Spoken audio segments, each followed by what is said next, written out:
Buenas noches, hermanos y hermanas.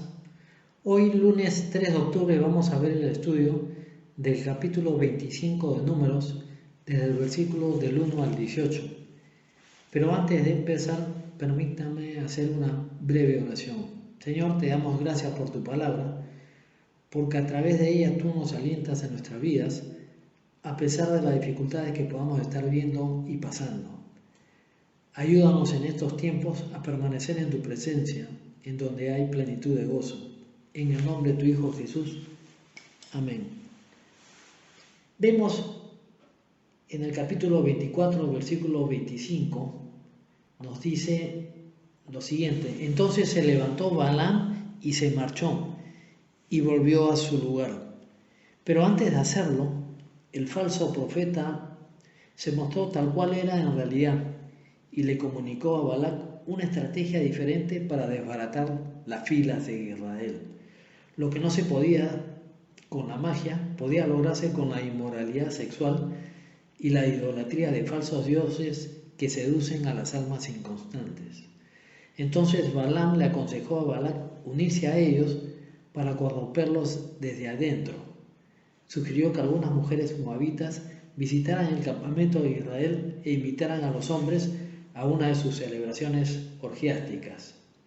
Después de toda una vida siguiendo una dieta muy estricta, algunos de los soldados israelitas estaban preparados para una buena comida y el jolgorio de la que le acompañaba. Balac siguió el consejo de Balaam, y esto lo podemos ver en Números capítulo 31, versículo 16. Dice: he aquí, por consejo de Balaam, ellas fueron causa de que los hijos de Israel prevaricasen contra Jehová en lo tocante a Baalpeor, por lo que hubo mortandad en la congregación de Jehová.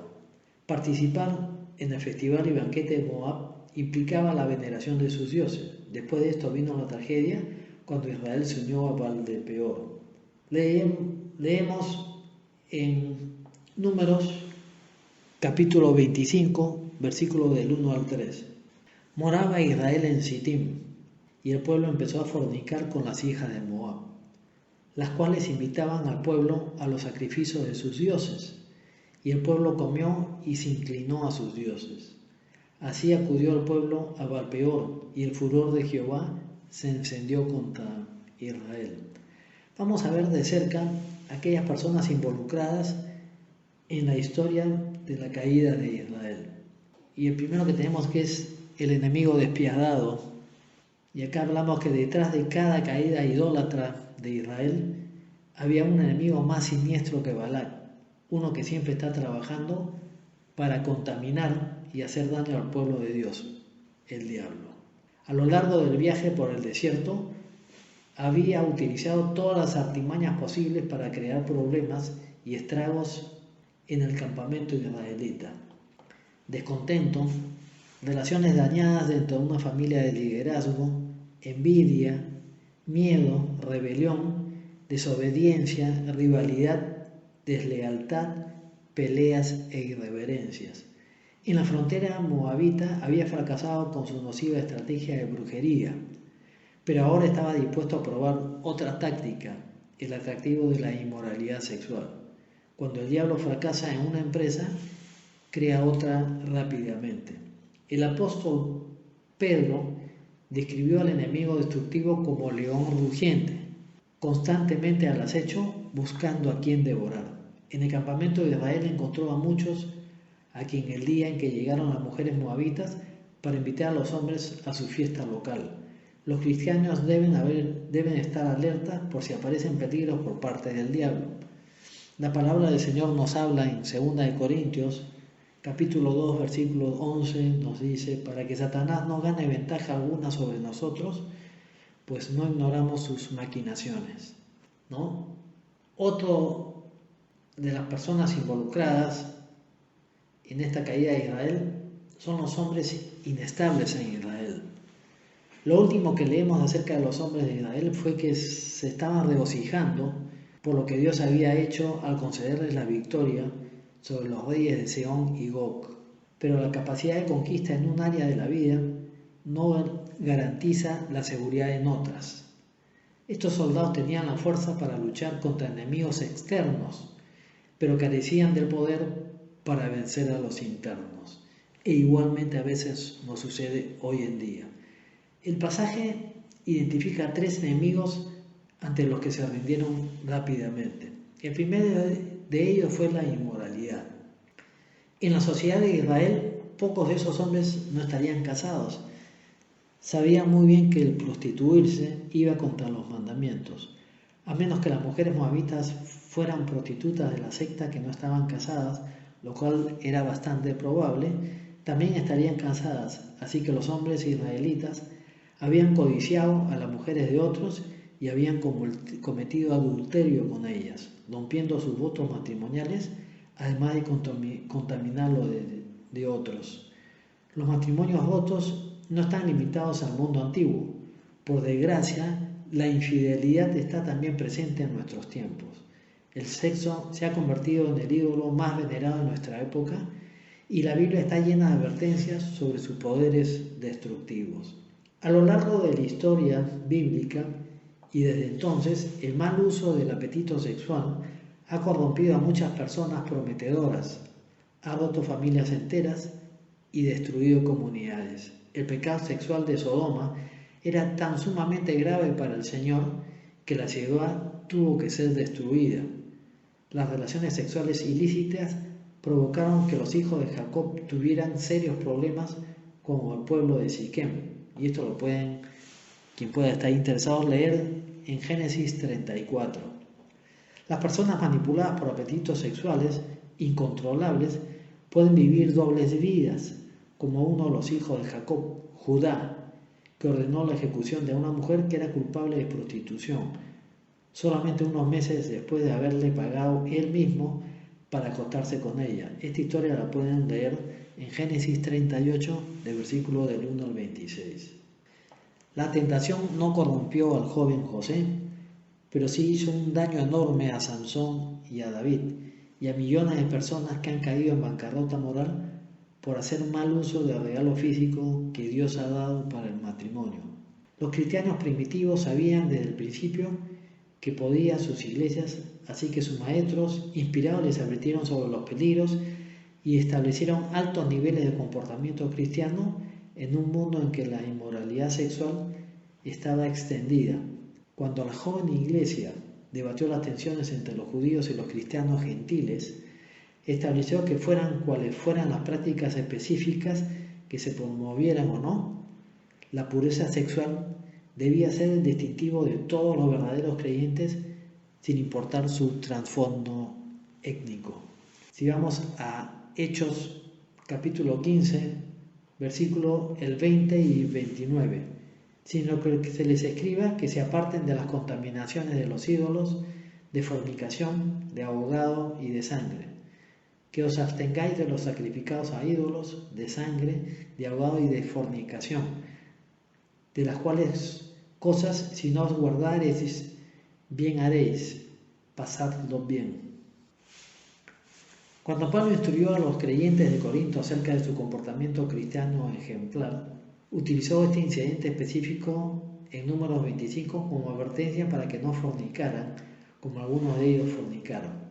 Otro problema que tuvieron que enfrentar era la idolatría que se constituía en el siguiente enemigo, ¿no? Con sus estratagemas, las mujeres moabitas invitaron deliberadamente a aquellos hombres de poca voluntad a los sacrificios que hacían a sus dioses y el pueblo se postró ante sus dioses. De nuevo incumplieron los mandamientos.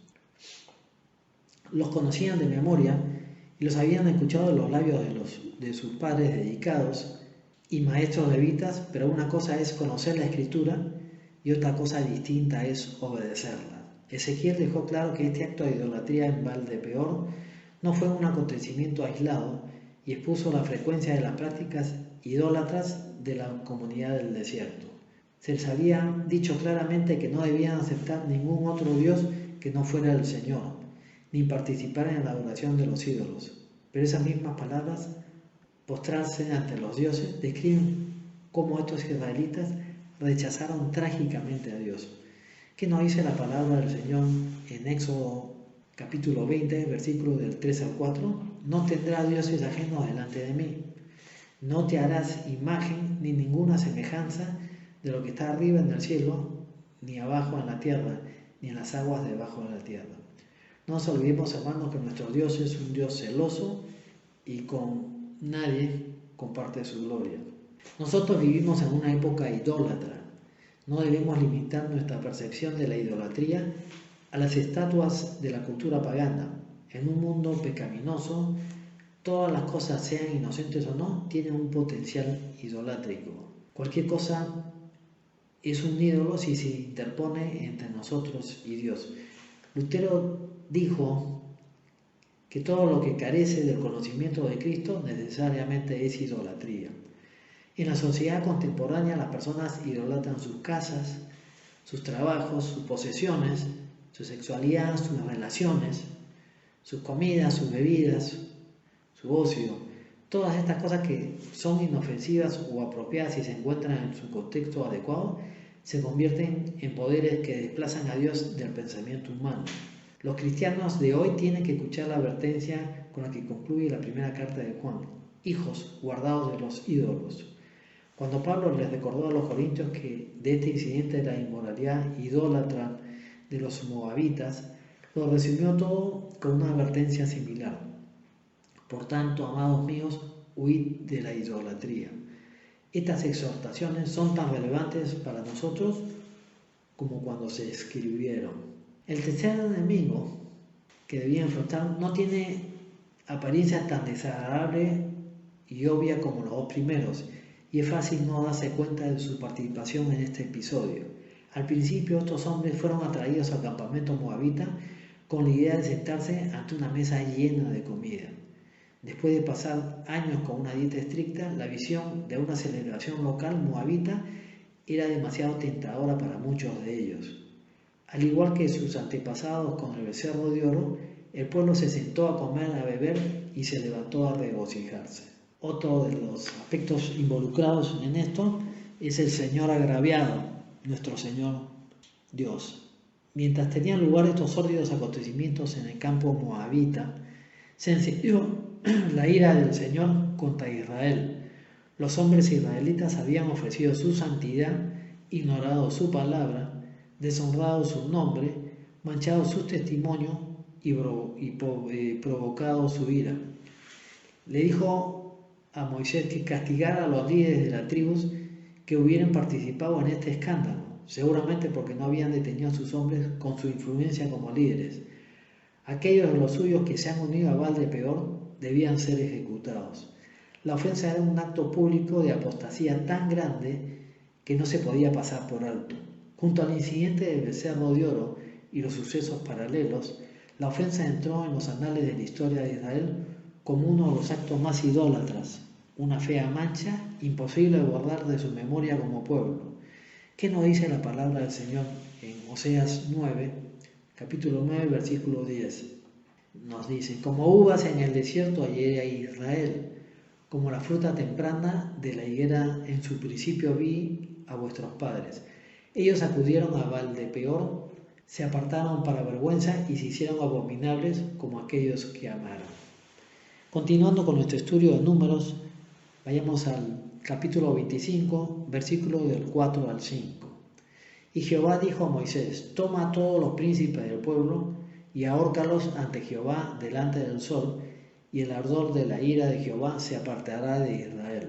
Entonces Moisés dijo a los jueces de Israel: matad cada uno a aquellos de los vuestros que se han juntado con Baal Peor. ¿Ya ve usted lo que pasó? Como Balaam se dio cuenta que no era posible maldecir a Israel, y optó entonces por aconsejar al rey moabita que a su pueblo se infiltrara con los israelitas, que se casaran con ellos y les hiciera adoptar la idolatría para desviarles de su Dios. Estamos seguros que le dijeron a los israelitas que no debían ser tan mentalmente estrechos o fanáticos en sus creencias religiosas. Insistieron en que ellos eran muy tolerantes y convidaron a los israelitas a visitarles y a adorar con ellos.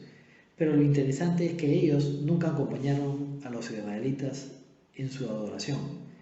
Siempre es interesante notar el hecho de que aquellos que ostentan una teología que pretende ser progresista, con un énfasis en lo secular y detrimento de lo trascendente, y que rehúsan aceptar las doctrinas básicas de la Biblia, son los que siempre quieren que el verdadero creyente venga a su bando y se pongan de acuerdo con ellos.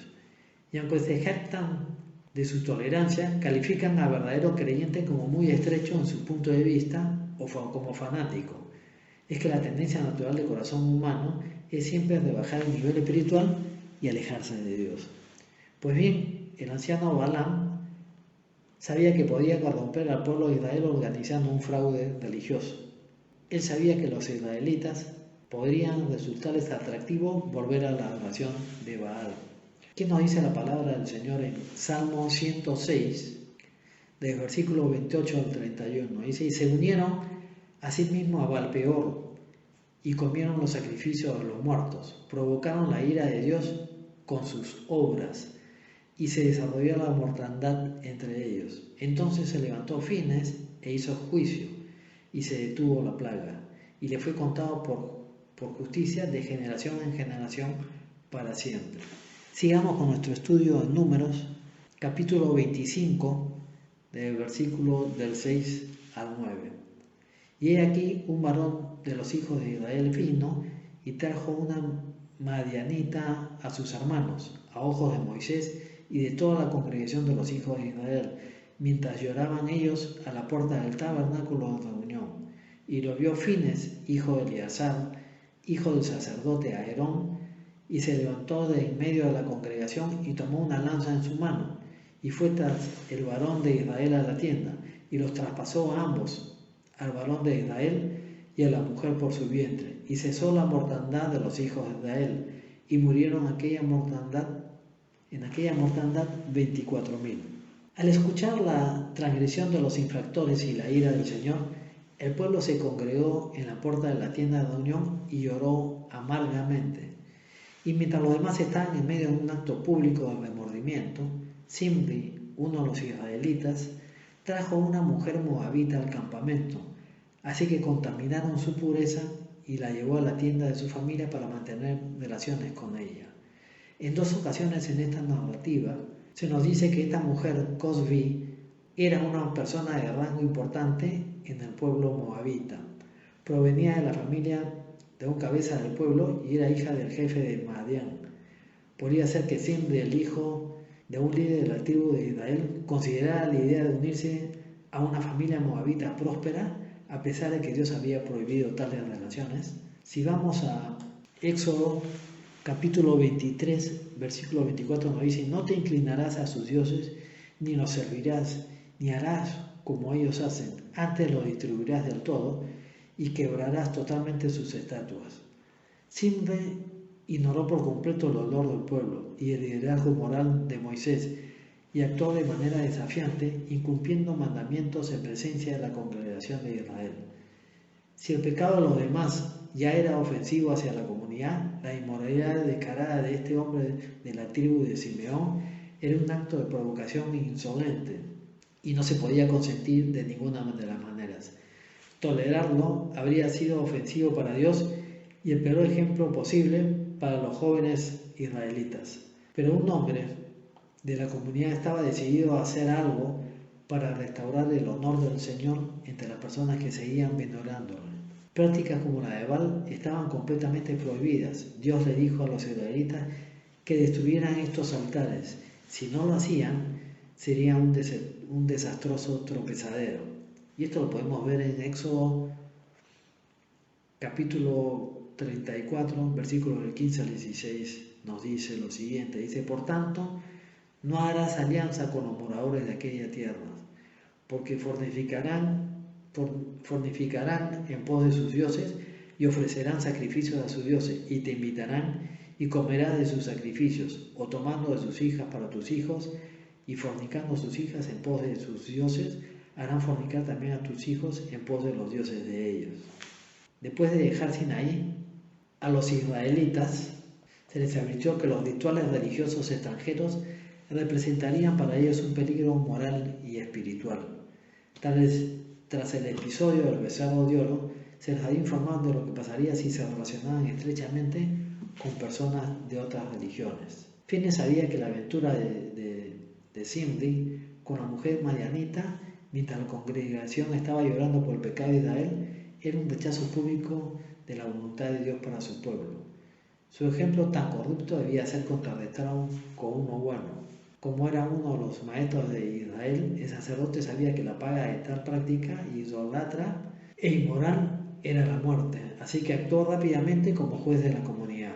¿Qué nos dice la palabra del Señor en Malaquías capítulo 2, versículo 5? Lo dice: mi pacto con él fue de vida y de paz, las cuales cosas yo le di para que me temiera, y tuvo temor de mí, y delante de mi nombre estuvo humillado.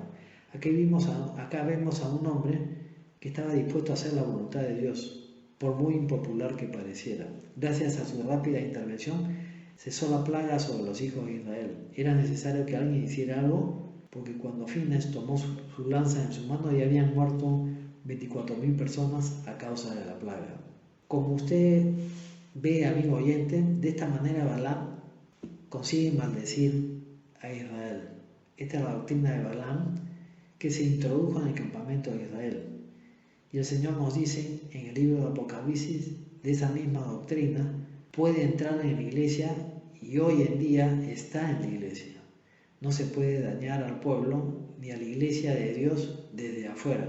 La iglesia nunca ha sido realmente dañada desde afuera. A la iglesia de Pérgamo, por ejemplo, según dice en Apocalipsis capítulo 2, versículo 14, el Señor le dijo: pero tengo pocas cosas contra ti, que tienes ahí a los que retienen la doctrina de Balaam, que enseñaba a Balac a poner tropiezo ante los hijos de Israel, a comer cosas sacrificadas a los ídolos y a cometer fornicación. En la historia de la iglesia primitiva, Pérgamo marcó el punto de unión entre el mundo y la iglesia. El mundo entró como una inundación y el diablo se asoció con la iglesia. Fue lo mismo que Balaam hizo con Israel. El problema no fue la persecución exterior contra la iglesia, sino la llamada doctrina de Balaam, afectando a la iglesia desde dentro, lo que la perjudicó. Este es un gran principio que es pertinente ante todas las relaciones entre el creyente de Cristo con el mundo que le rodea. Después de la Segunda Guerra Mundial, algunas potencias se hicieron fuertes, alcanzando un gran poderío militar, haciendo todo lo posible por mantener al enemigo fuera de su frontera. Pero ¿qué ocurrió? Comenzaron a decaer desde dentro. Vino un decaimiento moral y una corrupción tal como nunca había visto anteriormente. Hoy en día el enemigo está dentro de las naciones, que están siendo destruidas por dentro. Es conveniente recordar que el imperio romano no cayó debido a las fuerzas externas. Ningún enemigo exterior lo destruyó, sino que las causas de su derrumbe fueron internas.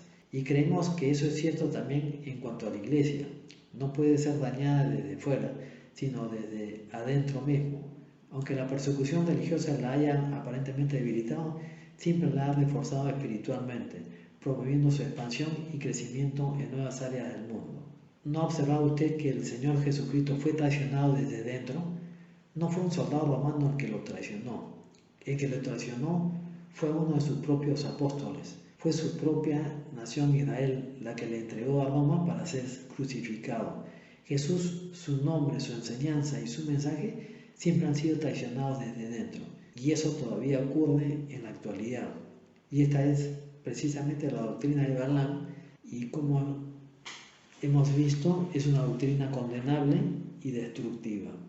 Sigamos con nuestro estudio en Números 25, desde el versículo del 10 al 18. Entonces Jehová habló a Moisés diciendo: Finnes, hijo de Eleazar, hijo del sacerdote Aarón, ha hecho apartar mi furor de los hijos de Israel, llevando de celo entre ellos, por lo cual yo he consumido en mi celo a los hijos de Israel. Por tanto, diles: he aquí yo establezco mi pacto de paz con él, y tendrá él y su descendencia después de él el pacto del sacerdocio perpetuo, por cuanto tuvo celo por su Dios e hizo expiación por los hijos de Israel. Y el nombre del varón que fue muerto con la madianita era Zimri, hijo de Salum, jefe de una familia de la tribu de Simeón. Y el nombre de la mujer madianita muerta era Cosbi, hija de Sur, príncipe de pueblos, padre de familia de Madián. Y Jehová habló a Moisés diciendo, hostigad a los madianitas y heridlos, por cuanto ellos nos afligieron a vosotros con sus ardides, con que nos han engañado en lo tocante a Baal-peor y en lo tocante a Cosbi, hija del príncipe de Madián, su hermana, la cual fue muerta el día de la mortandad por causa de Baal-peor. La intervención del sacerdote salvó la vida de miles de personas. Era un hombre dispuesto a poner a Dios en primer lugar, no importaba el precio que tenía que pagar. No solamente se había quebrantado mandamientos específicos, sino que el honor del nombre de Dios estaba en juego. Si el pecado se hubiera dejado pasar, ¿qué habrían pensado los moabitas sobre la espiritualidad exclusiva de Israel y sus santos niveles morales, tanto como individuos como para la comunidad? Quizás habían concluido que podía adorar al Dios de Israel y actuar también de manera tan corrupta. El Señor dijo que Fineas demostró su celo por mí entre ellos. Dios debía ser exaltado y adorado en la comunidad, no ignorado, deshonrado y despreciado como lo eran con las prácticas ofensivas en Baal-peor. Fineas era la personificación del ideal sacerdotal. Él me reverenció y está lleno de temor ante mi nombre. Honrar el nombre de Dios es una prioridad crucial para el creyente contemporáneo, puesto que vivimos en una sociedad que tiene poca consideración por los valores espirituales y la pureza moral. Todas las comunidades necesitan líderes ejemplares y guardianes morales. Era responsabilidad del sacerdote Aerónico y sus asistentes levitas defender los niveles espirituales en una época en que la voluntad divina era desafiada constantemente por culturas extranjeras. Siempre hay gente decidida a andar con Dios rectamente y alejar a los demás del pecado. Fineas representaba una nueva generación, personas dispuestas a comprometerse con el Señor, con su adoración, con su palabra y su obra. Por intervención divina, en cada generación siempre habían personas que compartían el celo del hijo de Eleazar. Su celo tipifica el celo de Cristo por la santidad de Dios. Vemos pues que el pacto del sacerdocio es establecido con Fineas, hijo de Eleazar, hijo de Aarón el sacerdote. El Señor le manda entonces a Moisés castigar a los madianitas y darles muerte. Dios envió juicio a Balaam, y esto lo podemos ver en Josué, capítulo 13, versículo 32. Dice, y también mataron a espada los hijos de Israel a Balaam, el adivino, hijo de Beor, entre los demás que mataron.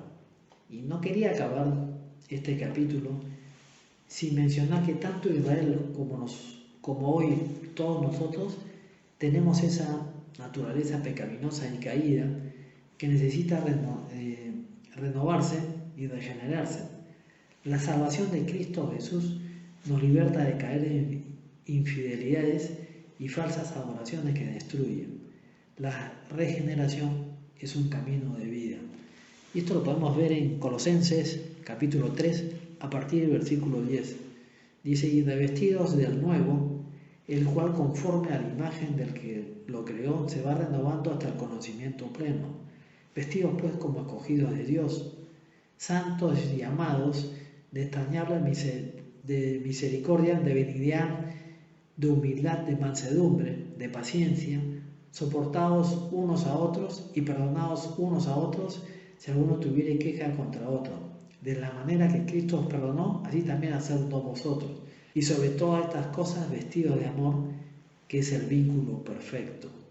Y la paz de Dios gobierna en vuestros corazones, a la que asimismo fuisteis llamados en un solo cuerpo, y sed agradecidos. La palabra de Cristo debe abundar en vosotros, enseñándoos y exhortándoos unos a otros en toda sabiduría, cantando con gracia en vuestros corazones al Señor con salmos e himnos y cánticos espirituales. Y todo lo que hacéis, sea de palabra o de hecho, hacerlo todo en el nombre del Señor Jesús, dando gracias a Dios Padre por medio de Él. Dios los bendiga, hermanos.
que hay dentro de mi corazón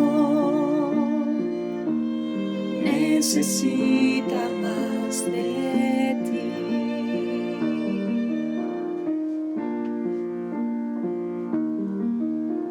Renuévame, Señor Jesús, ya no quiero ser igual. Renuévame, Señor Jesús,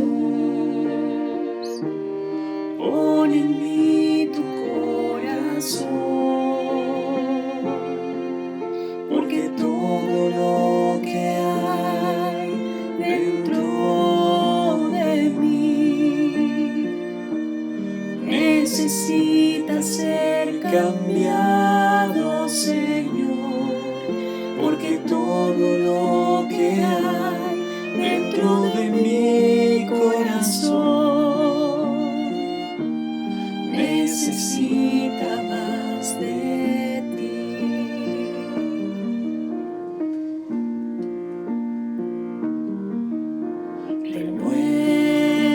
Renuévame, Señor Jesús,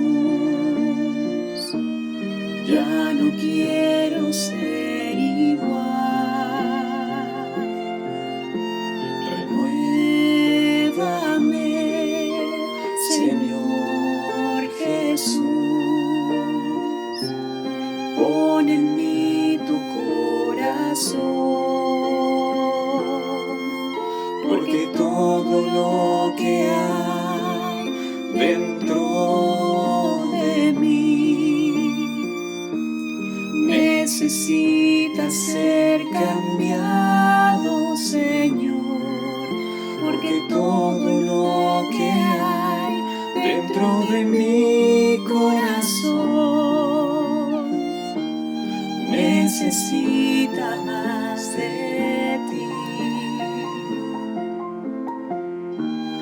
Necesita más de ti. Necesita